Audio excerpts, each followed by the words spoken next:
Good morning. Good morning. Happy Sabbath. We're so glad that you've joined us today. We know that this quarter's lesson, we're Wow. already on lesson 11. Toasty Sabbath morning. And hopefully not May Gray, but yeah, well, June gloom rather. We're in yes, June. Wow. yes. And the lessons are going Number by quickly. 11. We've really gone through the whole book of Genesis. Just and about. Well, we're only on over 38 the last, of about 50, so we're getting well, there. This is the last patriarch in the lesson. it's going by quickly. And we'll be through chapter 40 by the time we're done, 41. That's true. By the time we're done with this. It goes into 50, but yes, it's lickety split we're going here. Well, let's get started. With a word of prayer.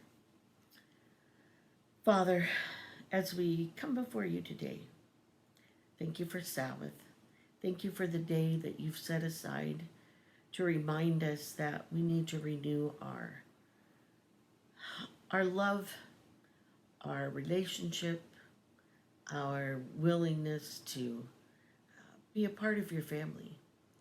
And right now we're asking for your Spirit to be with us, to guide our minds, guide our words, guide our thoughts, so that what we say and do reflects you, but also inspires the belief that you are with us always. Thank you for sending your Spirit. For we pray in Jesus' name, amen. All right. It's a short memory verse this week, Genesis 37, verse 19. Then they said to another, "Look, the dreamer is coming." Now, what's interesting is in this portion of the lesson, which is Sabbath afternoon introduction, the Hebrew word actually translated should be the master of dreams, they say. I'm not going to even try the Hebrew word. It's seemingly three syllables, three words put together, but probably not in Hebrew. Halamat. Thank you, dear. I practiced it. Baal halamat. Hak halomat. So I said Baal halamat. Yes. Say the ch in there, you know. Oh, sure. But if I am speaking incorrectly and I have offended someone, I do apologize in advance. But the master of dreams, Joseph's half-brothers had great animosity toward him. Well, and, Tom and I were talking about this as we look at this lesson. He doesn't just interpret dreams with God's help.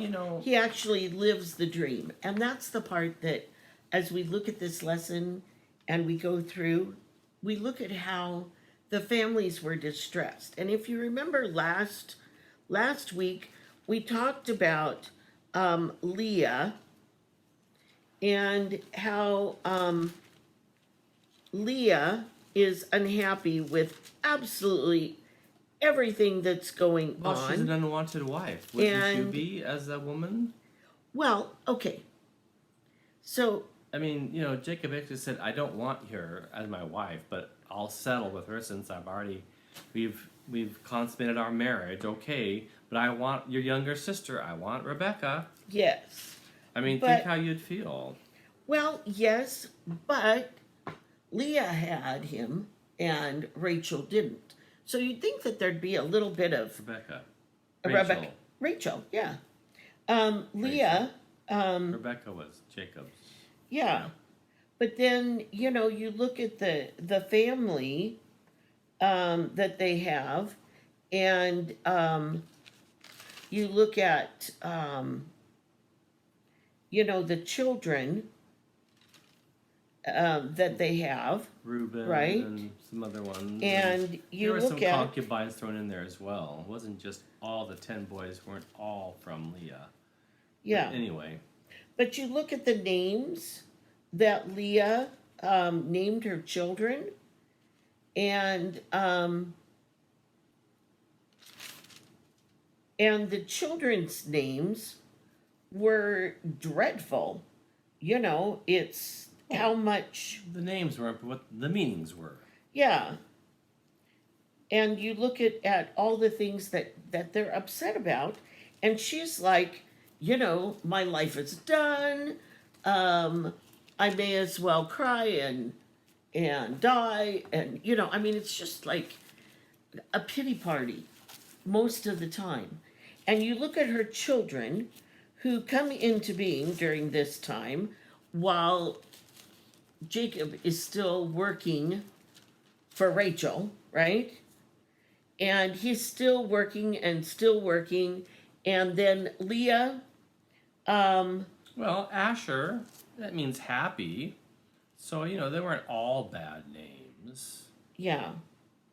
But you look at the different children, and the only one, Victory and good fortune. That's not a yeah, bad name. the Gad. only one that has any positive, how shall I say, vibes from mom was Judah. Well, I don't know. Asher, happy. Yeah. Happy, fortunate to be envied. Gad, fortunate. Yeah. Reuben, Asher's happy. Gad was fortunate. Yeah. But I guess my whole point is Leah raised malcontent children. Her children were not happy. Also, remember last lesson we talked about how Leah and Rachel had brought with them some of their idols. Well, and supposedly those idols were like the birthright, the signet powers of the house, so they would get Laban's goods at his passing.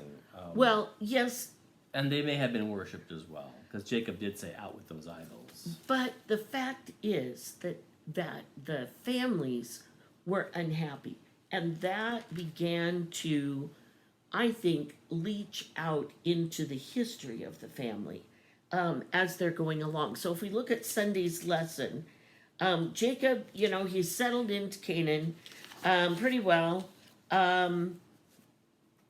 He dwelt in the land. Isaac barely, that was just like a brush. Yeah, well, but Isaac came and went and moved around. but if we look at Genesis 37, and if you go to that, Joseph was a father favorite. He was really, this is my firstborn son. Well, think about how Leah's kids felt. I was born long before Joseph. And you want me to like him? You want me to treat him kindly? You want me to do what? And then here is Joseph. Now, when I looked at this, I thought about Joseph. And sometimes when we know that we're special, we kind of have that I am special and I know it, and my dad tells me that God's going to do great things because I'm his firstborn son with Rachel, but that's beside the point. My guess is also that the other boys were so much older, they weren't raised in the same tent, they weren't raised in the same family group, they weren't, Well, first of all, it's like that little brat, Well, and there was a large company. This was not just 2 tents. It probably was several hundred, if not, I'm not going to say 1,000, but several hundred, because this was a large group. Jacob was wealthy, just as his father had been, and his father's father, and so forth. Trace it on all the way back.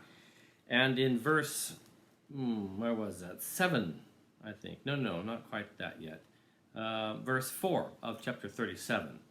But when his brothers saw that their father loved Joseph more than all his brothers, they hated him and could not say peace in a friendly greeting to him or speak peaceably to him. So they didn't even have kind words at any given time. Like you said, that little brat, that nasty so-and-so and such and such. From the other wife. And then, to top all that off, when he gets the coat of many colors, that signified he didn't need to do any work. Yes. He could just lounge around the tent and not need to do any work because he had this amazing, colorful coat that was not the norm for the day by any means. And I think what really bothered them most was that they could read the situation well enough to know that very likely Israel, Jacob, was going to bestow his blessing on Joseph. And that just rankled. We were born first, we were here first, we've worked for Dad, we've done stuff, and we're just shoved off to the side. As I was thinking about that,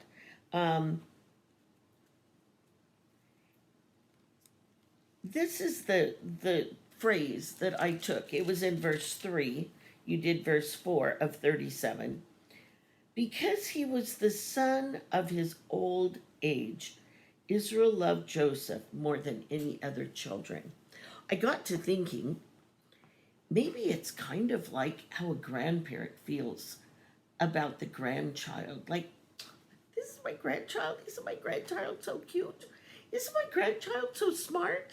Isn't my grandchild, Got some pictures here. Of course, now on the phone you'd say, look, I only have 1,000 of them. Yes, here I am scrolling.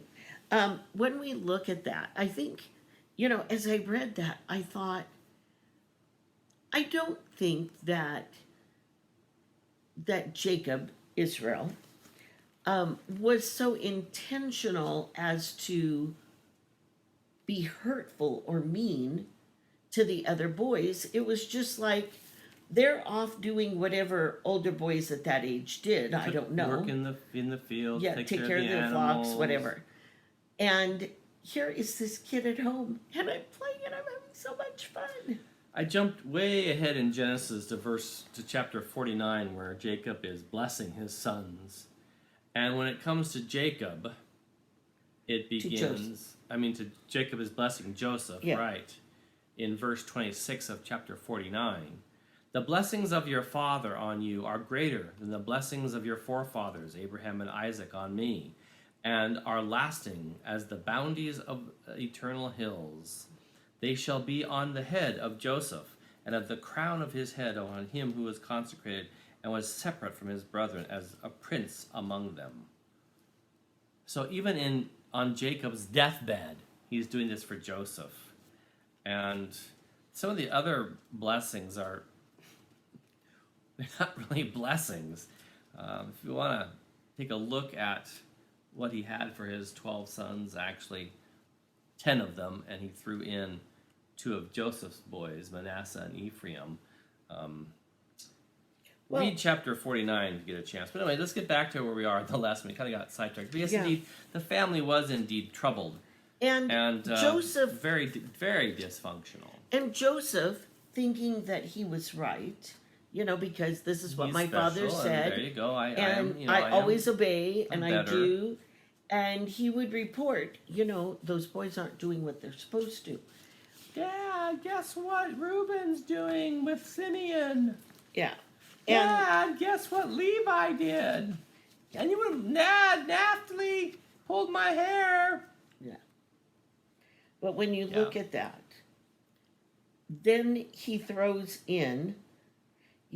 as you look at this, when he began to share his dream, and I had this dream. This is one of the sheaves. Yeah, can you imagine? Especially with the impetus that those ancient cultures put on dreams. So not only does he have a princely coat, but now he thinks he is a prince, and everybody's and the sun, going moon, to stars bow down to him too. Yes. And when you look at that, Jacob had 2 minds about that. He's like, don't brag, don't brag.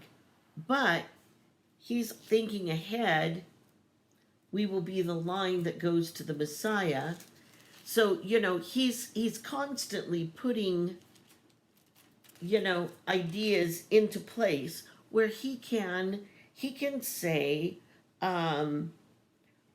what is this about? So it says, go to Matthew 20 and verse 26 and 27. And it says, if I can get to it, 26 and 7. It shall not be so among you, but whoever would be the greatest among you must be your servant, and whoever would be first among you must be your slave. And then it talks, of course, about Christ and the fact that he will be the one who will, in many ways, become the slave, taking our place. And so as I thought about this, I thought, the dreams are prophetic. We know they're from God. I think Jacob knew they were from God, saw them as part of prophecy, but no one else did. Well, Joseph might have, in his later years, Gone back to think about it, but when he's sitting in jail or being drug along the way to Egypt, he might have traced those things back and realized that they were indeed dreams from God, but how people were bowing down to him at this point when he's going to become a slave, who knows? But the fact is that's what it was. And Joseph had been sitting with his father, listening to stories, and Jacob's telling about the ladder and the angels going up and down, and the wrestling that he had, and the times that God had worked in his life. The very fact that Esau and he reconciled. All of those things. Crazy to think that happened after what happened between the two. Yeah, all of those things. They are rejoicing. They're, he's telling his son, these are stories that are repeated over and over. And they were a part of Joseph's working memory. And I think that is very important to recognize how important stories are as young, so that when we get into difficult times, we can go back and remember those stories. We can go back and say, I remember one time God, did this, or I can remember my Bible story. But we need to also share our own testimony with our kids so that they know how God is working, how God is alive today, not just back in the time of Joseph, but even today. So we get to Monday's lesson. Monday's lesson is Genesis 37, and it's 12 through 36. So when we look at this section, this is the time where we go from the brothers, Joseph goes out to his brothers, and this is where we find out that he's 17 years of age here at this point in time. Yes. And he says, go now and see all is well with your brothers. This is Jacob talking. And with the flock, and bring me word again. So, sometimes we get the idea that Joseph didn't even care about his other sons, but obviously he wanted to know, how are things going?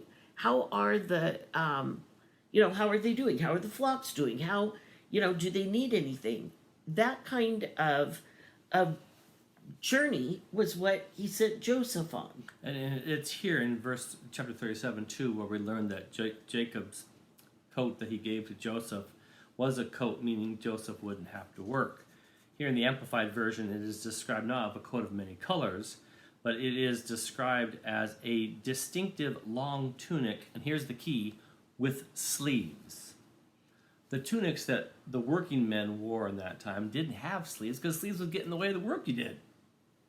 So the fact that it has sleeves, and of course we know in other ancient cultures, the longer the sleeve, the more higher up you were in the aristocracy, the less work you had to do, to the point where some sleeves drug on the ground, they were so long in some cultures. But probably not the case here, but the fact that it was a distinctive long tunic with sleeves. And they refer to that distinctive tunic, long tunic, several other times throughout the story here as Joseph is going out to check on his brothers, and they get their crazy idea, hey, let's take this guy and say an animal ate him and kill him. Let's get rid of him once and for all. Who's going to find out? We're out here just with the sheep. So Reuben says, don't kill him. Well, Reuben wasn't there at first. And he comes back. When he comes back and finds they pitched them. him in a pit at first. Don't kill him because we don't want that blood on our hands. And then we get to the, he's thinking he's going to do a side move and get Joseph out and send him back home. But again, the follow through was not there. I was thinking about in the quarterly, it said, what does this teach us about how dangerous and evil, unregenerate hearts can be, and what they can lead any one of us to do? So again, I had to look up regenerate, and my dictionary, the first definition, obstinately wrong or bad. Like, I know I'm doing wrong, and I'm hanging on to it. Unrepentant. Yeah, well, it is. Not reforming is the other one that they did. But it was the fact that, they were being obstinate about their evil toward the brother. I don't know. I mean, I've had families that did not get along. In fact, one felt like the other in the family, the siblings, they haven't spoken for 20 years or whatever. But this goes beyond, I'm not speaking to you anymore. Well, they had thought about him and hated him for so long that the final step of killing him was no big deal. Well, and they had lost sight of their father in the whole thing. How will our father feel about this? And then the idea, we're going to sell him into slavery. I don't know. Kill him, that's bad. Sell him into slavery, knowing what slavery was during this time. Most likely he would have been dead too, and they knew that, but they figured, let's make some money on this deal. Well, and it will be off our hands. We're doing better by selling him than killing him. And the biblical law, it's I don't know what it is when you sell your sibling as opposed to murdering, but I'm sure there was some biblical law in there in Chronicles somewhere, or in one of those where. No. I think somewhat of this is symbolic, but the fact that they sold him for 20 pieces of silver and there's just a lot of parallelisms going on. But the fact that they did indeed sell him, Judah, Christ's line, the tribe of Judah.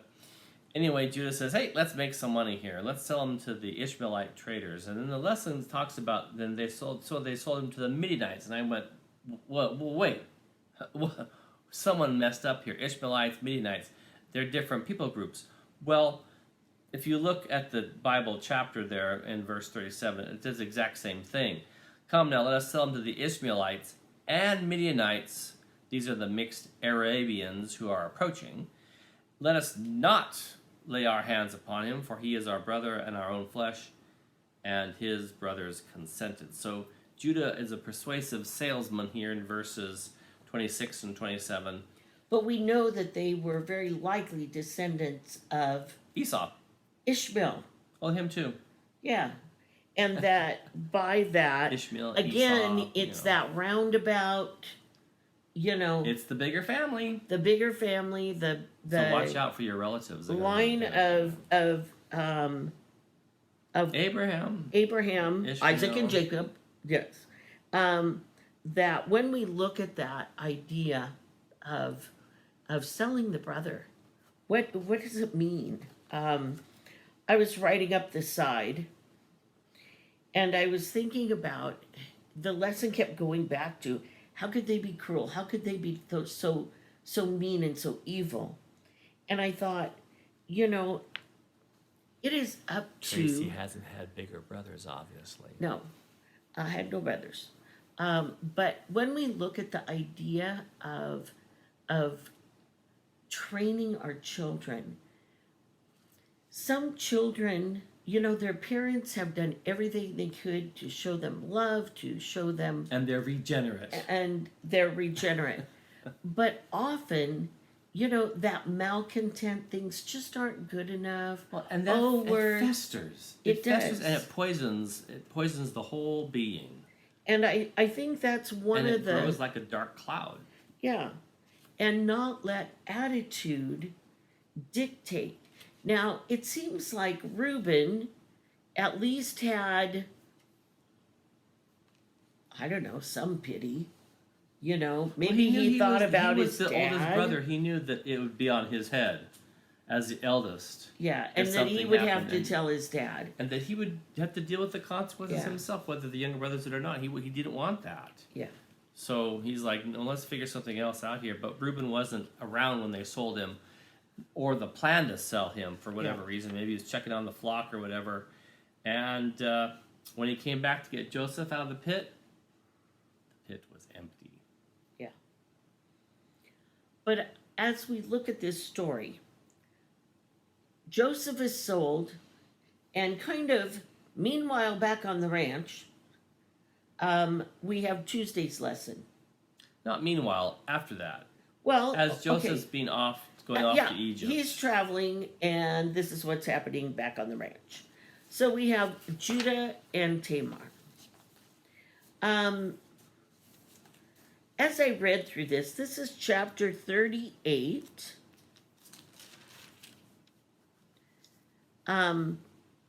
We look at Judah. Judah went down from his brothers and turned to A Dulamite. yeah, or whatever, and married Hira. Now, Hira is of a group of people that She's a Canaanite. they had been told, don't marry into those people. So, right off, if you are looking at a story and foreshadowing, you know that things are not going to go well. Just let's be honest.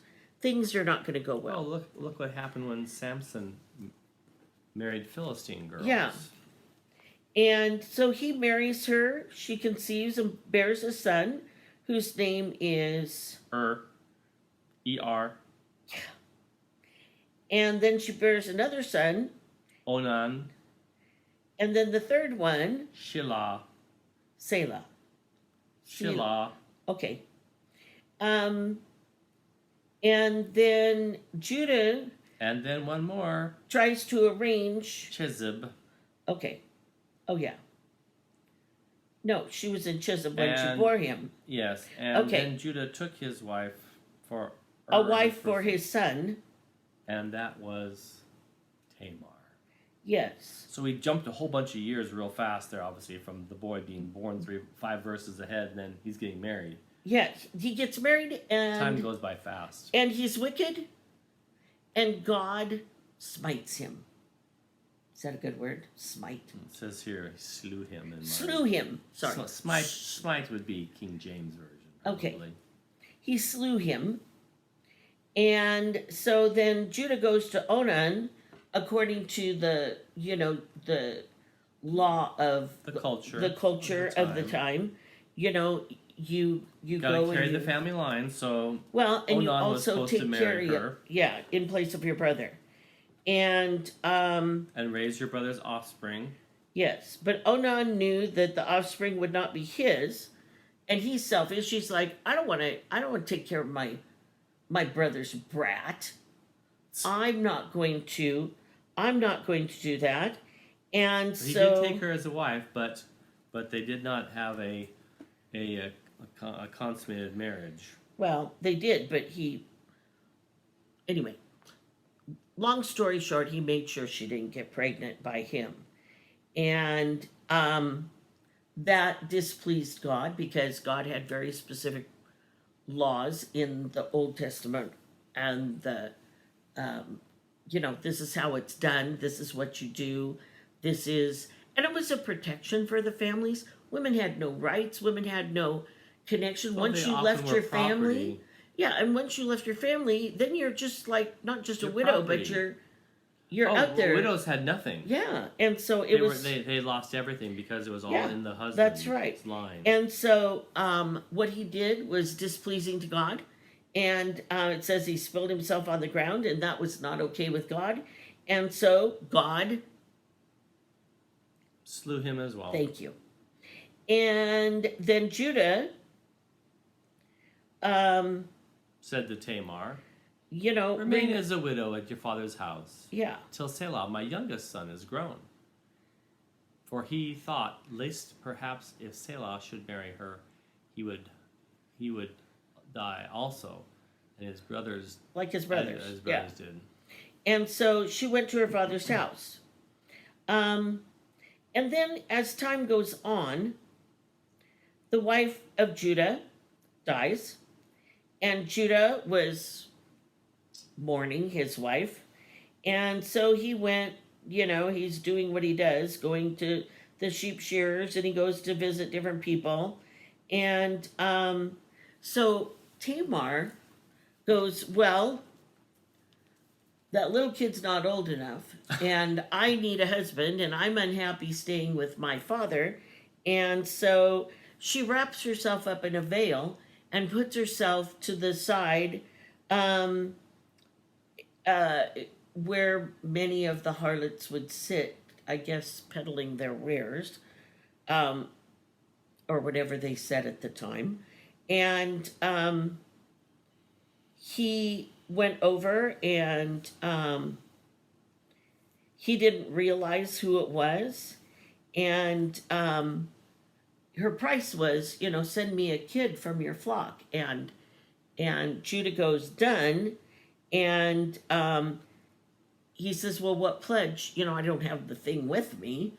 And she says, well, give me your signet ring and your staff and your cord, and that will, it's like your belt, I guess.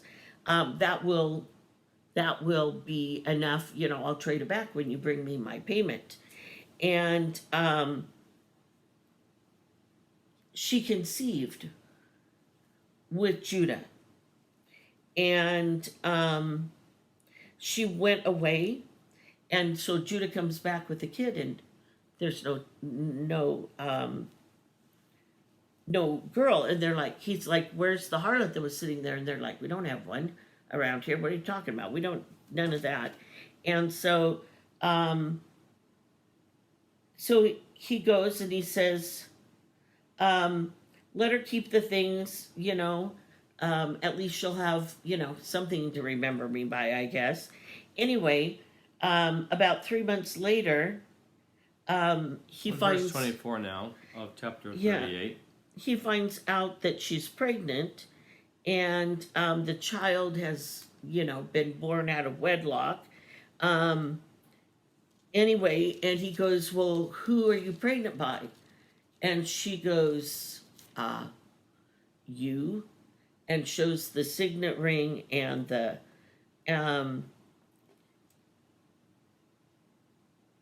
Mark, I pray you, whose these are. And she, of course, shows the signet ring and the cord and the staff. And Judah acknowledged them and says, well, she's more righteous than I. Now, I have to tell you, this story, to me, I don't look at her and say she is more righteous than I. But she did have biblical claim to be a family member. And he didn't have a wife anymore. So, it could be, I guess, looking at that to make sure that,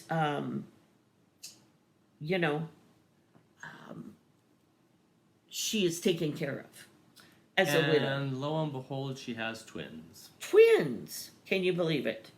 Twins. And they're very similar to Jacob and Esau. Now, twins probably run in the family. Sounds like it. Yeah. And so, you know, um, one is called Perez and the other one is Zerah. And of course, we know that eventually that goes to the family of Mary. Mary. And of course, to the Messiah, right? Through Mary. So we look at that. And I was looking through and looking at Tamar. And at the end of the lesson for this section, it says, one lesson we can take from this story. Just as God saved Tamar through his grace. Well, he saved her because had she remained a widow, she would have been turned out, and that's that. Okay, and he also got rid of the evil husbands.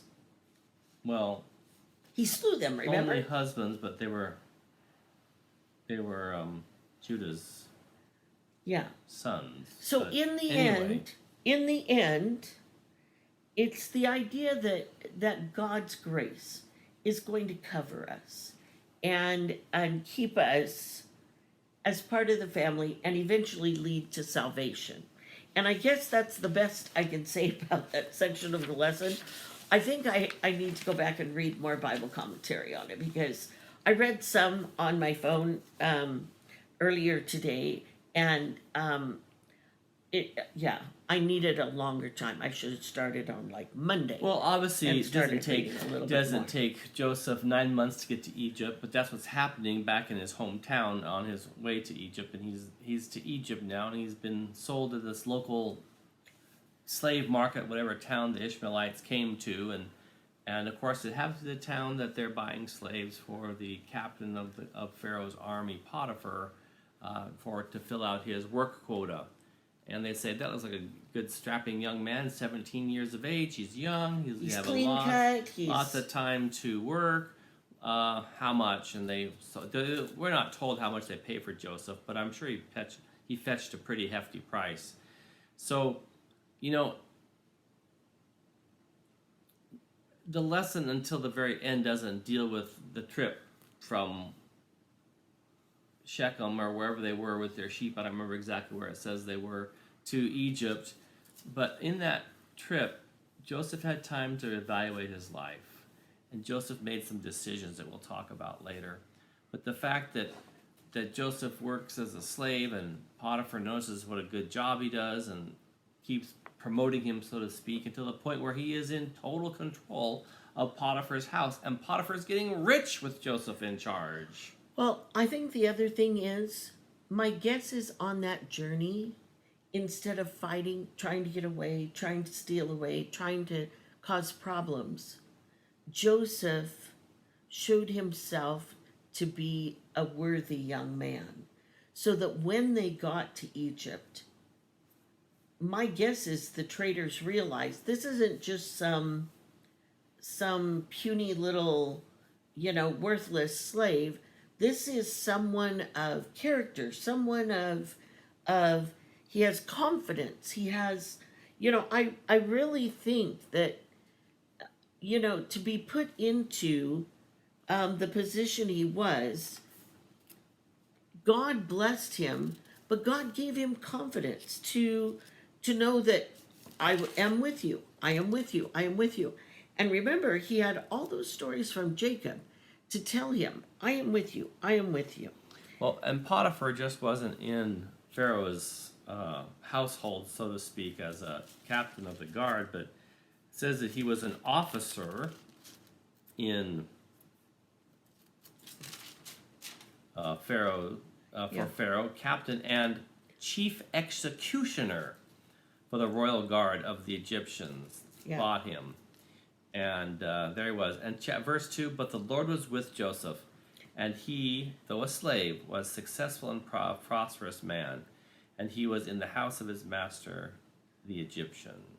So, over and over, it will say, as you read through, starting with chapter 39, and then going on to 41, over and over, and God was with Joseph, and God blessed Joseph. And if that's prospered. the message, everything Joseph touched prospered. Yes. And the things he didn't touch even prospered. So we look at It wasn't just Midas' Joseph's touch. accused of trying to rape Potiphar's wife. As I looked at this story years ago, one of the things that came very clear to me was if Potiphar had suspected that Joseph was that kind of young man, he would have been dead. Yeah, he would have been put in jail. He would have Yeah. been killed. He was a But slave. Potiphar very likely knew his wife, knew the kind of person she was, and Just maybe even had moved Joseph yeah, out of her just way. yeah, we'll just put him there, thinking, oh, maybe I can get him out, kind of like Reuben. Maybe I can get him out of the pit after a little while, and they'll kind of forget, and we can move on and whatever. But as I thought about this, God is the one that always was bringing him success. So if we go through and we look at the story, we begin to realize that Joseph, wherever he went, when he was put into prison, he rose up the ranks of prisoners.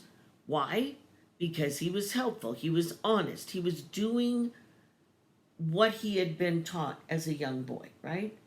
Well, he might not have been doing what he was taught as a young boy as far as work goes, because my guess is he didn't do a whole lot of work. But the character traits were instilled in him as a young boy, and those, because they were his character, it went with him, and it was part of who he was, despite the fact that he thought maybe he was a little better than his brothers and so forth and whatnot when he was younger, or even when he was 17. But we're looking now at about a 10-year period. Yeah. So Joseph now is about 27, maybe 30 years of age, and some prisoners have dreams. Yeah.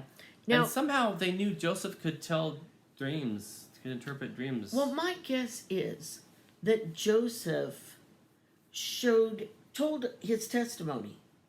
My guess is that he had conversations with them, so they knew his journey. And as I've thought about this story, the fact that the two men, the baker and the Cupbearer. butler, the cupbearer, knew Joseph believed in God, and that my guess is he had talked about the dreams. My guess is he, had shared some of his testimony, and they would remember. But if he hadn't been put into prison, and then those two men, not from Potiphar's house, but from Pharaoh's house, if he hadn't crossed paths with them in prison, he'd just been in Potiphar's house. He wouldn't have been with anybody in From Pharaoh. prison. Yes.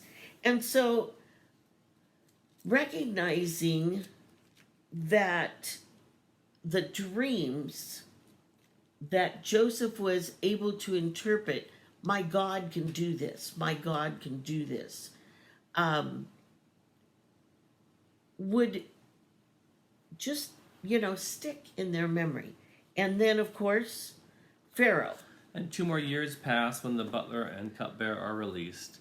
One gets the axe and the other one continues on with his duties. And then Pharaoh has some dreams. We record in chapter 41. 7 cows that were fat, and of course the 7 skinny. thin ones, and Yeah. then the 7 ears of corn and Heads fat of ones, grain, and then the other plump and ones thin ones. eating Yeah. them, so to speak. Yeah. Pharaoh woke, and behold, it was a dream. And in the morning he came to his spirit, who was troubled. And he sent and called for the magicians and all the wise men of Egypt. And Pharaoh told them his dreams. But not one of them could interpret them to him. That was chapter 41, verse 8. Well, the butler said to Pharaoh, I remember my faults today. Yeah. and says, "Hey, there's this guy I know in prison. He can tell you what Because your he dreams told my mean." dream. And he said that I would continue to live. Right? So, verse 14. Then Pharaoh sent and called Joseph, and they brought him hastily out of the dungeon. But Joseph first shaved himself, changed his clothes, and made himself presentable. Then he came into Pharaoh's presence. And Joseph tells Pharaoh, "I'm not interpreting your dreams. It's God who's interpreting the dreams. I'm just saying what he's telling me." And he tells what the dreams mean. And Pharaoh knows right away that this is not just an Egyptian god. He says, "God tells me what your dream means," because the Egyptians couldn't tell Pharaoh what his dreams meant. Yeah. And so he says, "All right, since you're so smart, and since God has shown Pharaoh what he is about to do, you're the number 2 dude. Yeah. Here's my ring. Here's a chain of authority. You're going to do this for the country." God can forecast. He's not like our weather people who, unless it's just a change in the weather patterns. Yeah. Here's the prediction I'll do to prevailing weather patterns. Yeah. Yeah. So, knowing that was going to happen, Pharaoh says, "Okay, if your God can interpret this dream, then I better take it seriously." And so, in that time, he, as he begins to go through, and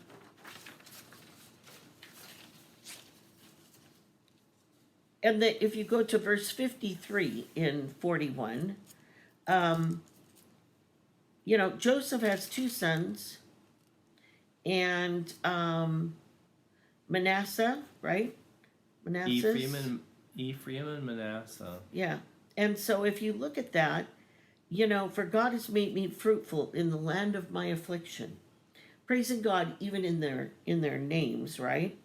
"And the 7 years of plenty prevailed and came to an end, and the 7 years of famine began to come. And Joseph said, famine in all the lands, but in all the lands of Egypt there was bread. And all the land of Egypt was famished. The people cried to Pharaoh, and Pharaoh said to them, go to Joseph. What he says to you, do." So the famine spread over all the land, and Joseph opened the storehouses, sold to the Egyptians. But moreover, all the earth came to Egypt to Joseph to buy grain, because the famine was severe over all the earth. So I was thinking, wow, global warming, probably. All the known earth. Yeah, probably global warming, though, and that's why they were having a famine. And so when we get to, sorry, that was Caddy. When we look at the idea I thought it was of, supposed to be PC. when we look at the idea of Joseph and his search for God to fulfill his purpose, Joseph found purpose in the moment. And to me, that lesson, Joseph had been taught God's love, God's prophecy for the line from Jacob, God's Not so much, yes, the prophecies, but the fact that he made them happen and preserved and increased his promises. He made good on his promise, so to speak. God is indeed faithful. God's plan will be fulfilled. God remembers and says, I said it, so I do it. In his childhood, Joseph had been taught to love and fear God, and those childhood memories came back in his lonely times on his walk to Egypt, in the dungeon.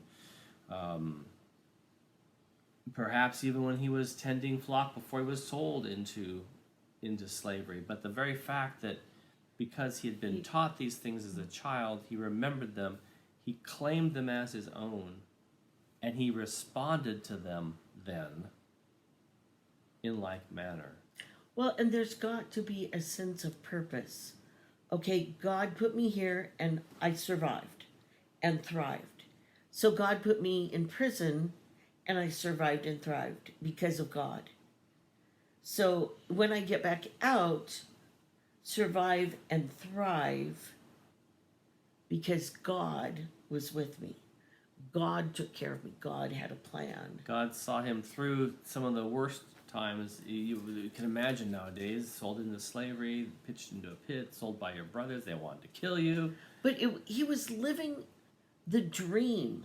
He was truly living the dream of being God's people.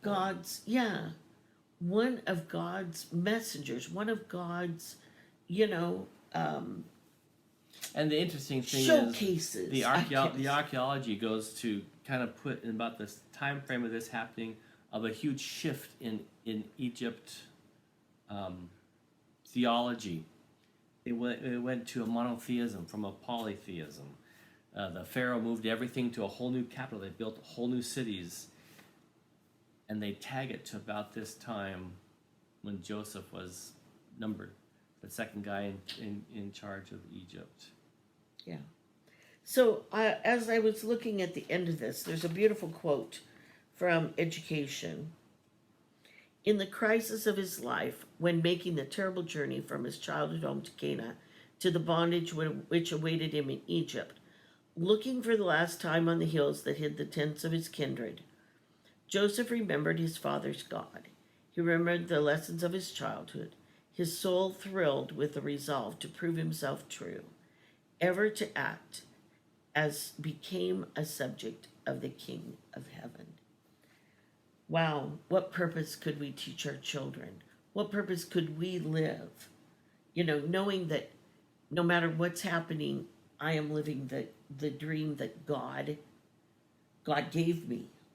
And God has given to my family, my father, who's taught me this, that we are living proof, no matter if we're here or here, down, we're living with purpose for a reason, and God will prove it in the end.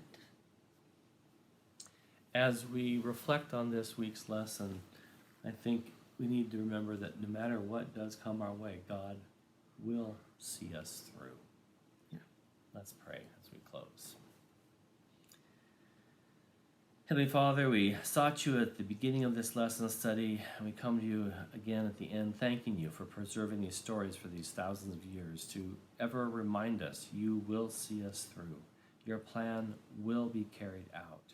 Even in the most dire circumstances, you are there for us. If we fall to our knees, as we fall on the ground in worship to you, in remembering that we are your representatives and claiming your power and strength for ours, we can fully and truly represent you and be victorious, not in worldly things, but victorious in living a Christian, Christ-like life.